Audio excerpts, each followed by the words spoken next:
Good evening, ladies and gentlemen. Welcome back to the channel.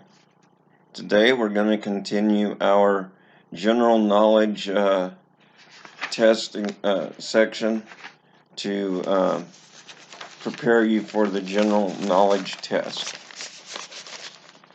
So, in this section we will be talking about vehicle control, basic vehicle control. So, here we go. To drive a vehicle safely, you must be able to control its speed and direction.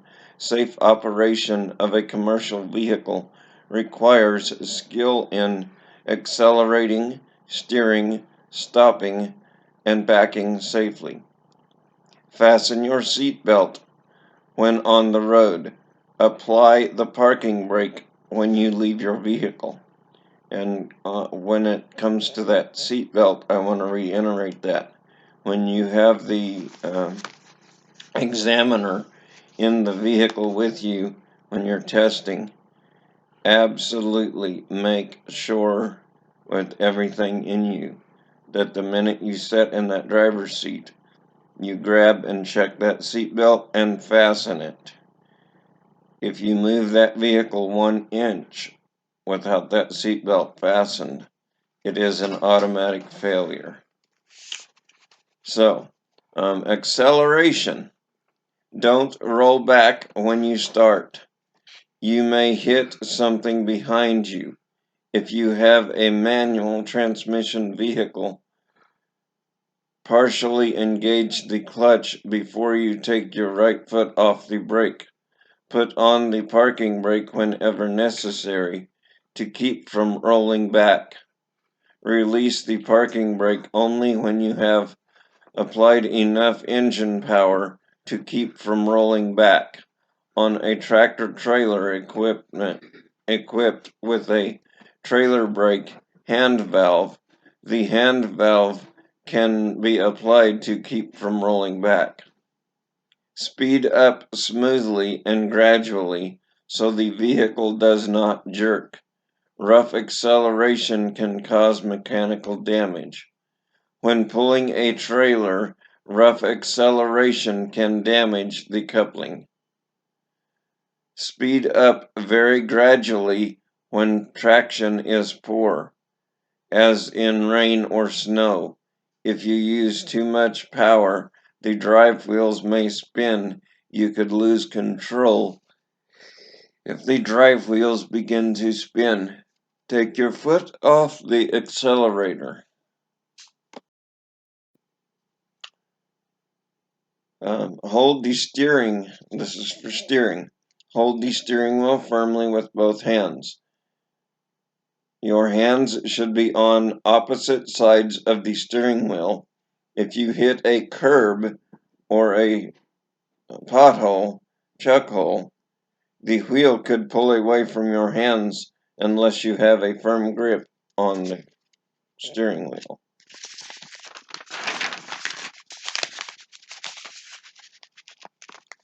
Stopping. Push the brake pedal down gradually. The amount of brake pressure you need to stop the vehicle will depend on the speed of the vehicle and how quickly you need to stop.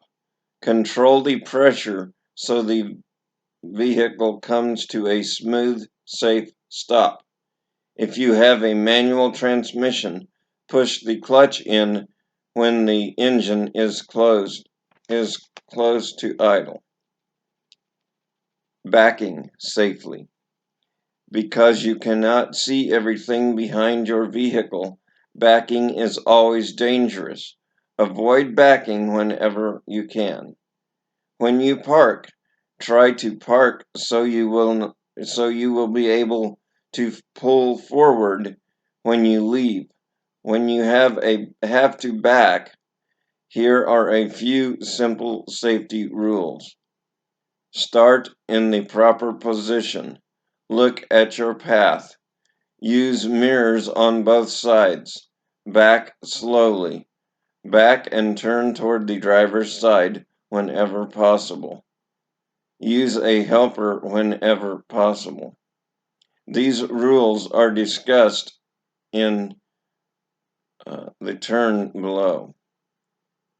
Start in the proper position.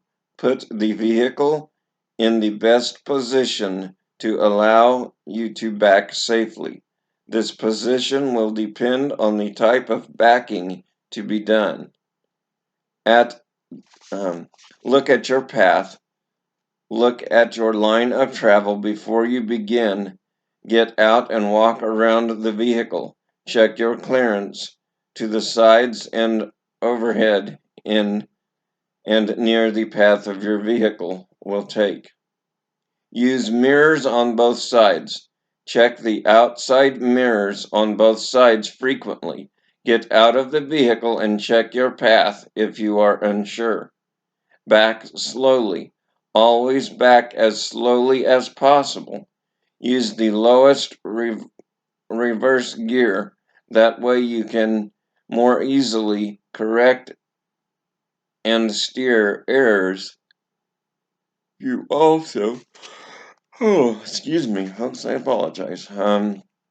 Steering errors, you also can stop quickly if necessary. Back and turn toward the driver's side. Back to the driver's side so you can see better. Backing toward the right side is very dangerous because you can't see as well. If you back and turn toward the driver's side, you can watch the rear of your vehicle by looking out the side window. Use driver's side backing, even if it means going around the block to put your vehicle in this position. The added safety is worth it. Use a helper. Use a helper when you can. There are blind spots you can't see. That's why a helper is important. The helper should stand near the back of your vehicle where you can see the helper. Before you begin backing, work out a set of hand signals that you can both understand. Agree on a signal for stop. Shifting gears is our next section. Correct shifting of gears is important. If you can't get your vehicle into the right gear while driving, you will have less control. Manual transmissions. Basic method for shifting up. Most heavy vehicles with manual transmissions require double clutching to change gears. This is the basic method. Another method is to float your gears, which I prefer floating. Release accelerator, push in clutch and shift to neutral at the same time. Release the clutch, let the engine and gears slow down to the RPM required for the next gear. This takes practice. Push in the clutch and shift to the higher gear at the same time. Release the clutch and press accelerator at the same time. Shifting gears using double clutching requires practice. If you remain too long in neutral, you may have difficulty putting the vehicle into the next gear. If so, don't try to force it. Return to the neutral, release the clutch, increase engine speed to match road speed, and try again. Knowing when to shift up. There are two ways of knowing when to shift. An engine speed RPM. Study the driver's manual for your vehicle and learn the operation RPM range, which your tachometer, and shift up when your engine reaches the top of the range. Some newer vehicles use progressive shifting.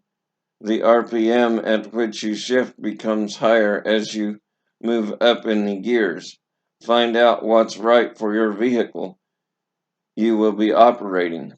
Use road speed miles per hour. Learn what speeds each gear is good for. Then by using the speedometer, you'll know when to shift up. Either with either method, you may learn to use engine sound to know when to shift. Basic procedures for shifting down. Release accelerator, push in the clutch, and shift to neutral at the same time. Release the clutch, press accelerator, increase engine and gear speed to the RPM required in the lower gear. Push in the clutch and shift to the lower gear at the same time. Release the clutch and press accelerator at the same time. Downshifting, like upshifting, requires knowing when to shift. Use either the tachometer or the speedometer and downshift at the right RPM or road speed.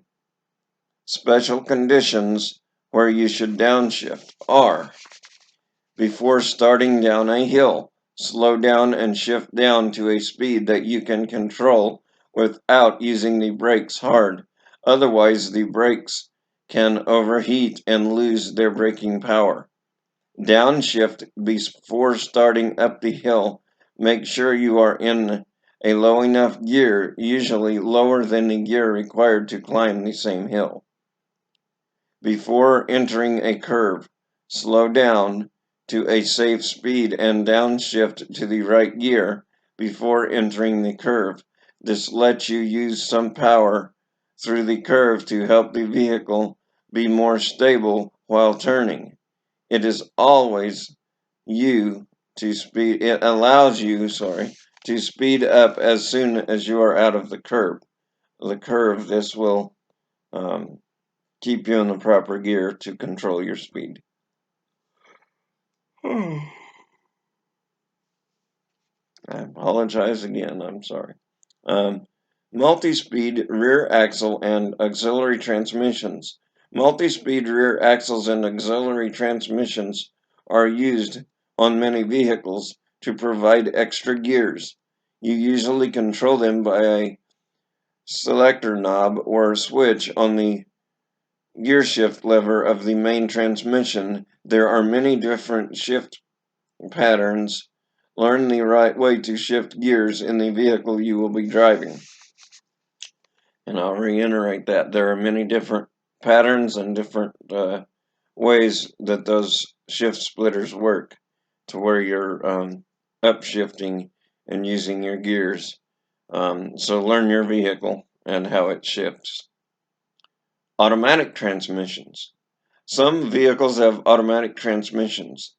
You can select a low range to get greater engine braking when going down grades. The lower range prevents the transmission from shifting up beyond the selected gear unless the governor RPM is exceeded.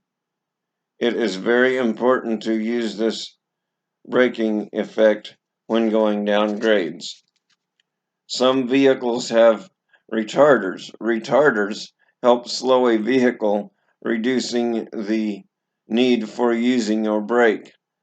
The they reduce brake wear and give you another way to slow down. There are four basic types of retarders: exhaust, engine, hydraulic, and electric. All retarders can be turned on or off by the driver, or some vehicles. The retarding power can be adjusted. When turned on, retarders apply the brake power to the drive wheels only whenever you let up on the accelerator pedal all the way. Because these devices can be noisy, be sure you know where it is permitted to use those. And many towns have retarder restrictions posted by the city limits signs, so know whether you can use your engine retarder or not as you're entering into cities. Caution: when your drive wheels have poor traction, the retarder may cause them to skid Therefore, you should turn the retarder off whenever the road is wet, icy, or snow covered. Are you ready to test your knowledge on this section that we just did? Let's see. Go ahead and get you a pen and paper and get ready to write.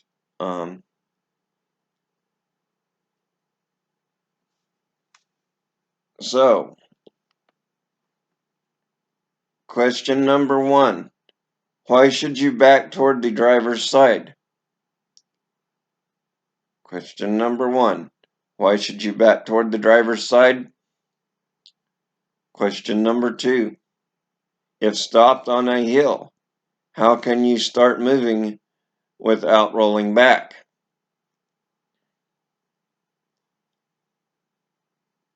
Giving you a minute to write down your answers. Question number 3. When backing, why is it important to use a helper? Question number 4. What's the most important hand signal that you and the helper should agree on? What's the most important hand signal that you and your helper should agree on? What are the 2 special conditions where you should downshift? 2 special conditions where you should downshift to help you control your vehicle. When should you downshift automatic transmissions?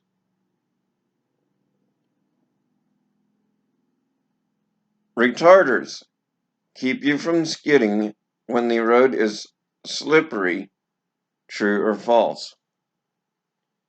Retarders keep you from skidding when the road is slippery, true or false? Number 8. What are the 2 ways to know when to shift? 2 ways to know when to shift. These questions may be on the test. If you can't answer them all, reread subsection 2, 2, and 2, 3.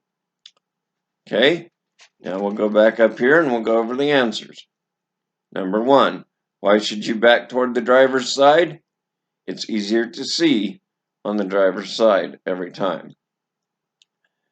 Drive back to the driver's side every time you can. Number 2, if stopped on a hill, how can you start again without rolling back? Apply your brakes, parking brake or trailer brakes, and pull firm pressure against the brakes towards the direction you need to travel forward, and make sure you have enough pressure on those brakes before you release them and proceed forward. That will keep you from rolling backwards. When backing, why is it important to use it? Oh, I gotta find my question again. What are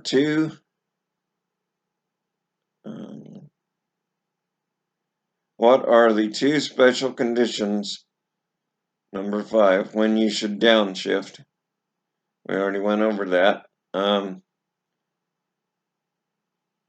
Oh, I'm at the bottom, at the last question. That's why. Okay, sorry about that. Number 8.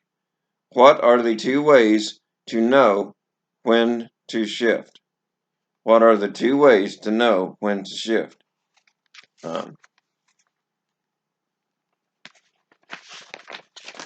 I apologize. I completely lost my place there, so I don't even know which questions I did and which ones I didn't. So I'm just going to go back here to make sure you guys got everything. Number 2, if stopped on a hill, how can you start without rolling back? That's where we was on holding those brakes. So question 3 now. Question number 3. When backing, why is it important to use a helper? When backing, why is it important to use a helper? so you can safely see and your helper can see and help you back up and make sure you don't run over something. So safety is the number one reason. Number 4, what's the most important hand signal that you and your helper should agree on? Most important hand signal would be the stop signal. What are the 2 special conditions where you should downshift? That would be curves or steep grades, hills, mountains. Number 6, when should you downshift automatic transmissions? When should you downshift automatic transmissions? When you're coming down a grade or coming around a curve. Retarders keep you from skidding when the road is slippery. Number 7, again, retarders keep you from skidding when the road is slippery. True or false? It's a trick question. That is false. It will not keep you from sliding if the road is slippery. It will actually cause you to slide. So that is false. Number 8, what are the 2 ways to know when to shift? What are the 2 ways to know when to shift? Your road speed and your RPM, engine speed, sound. So you're listening for your sound, watching your speed, watch your RPMs, know what your ratios are for your vehicle. And that concludes today's video. Do not forget to like, subscribe, and share. Have a good evening. Bye now.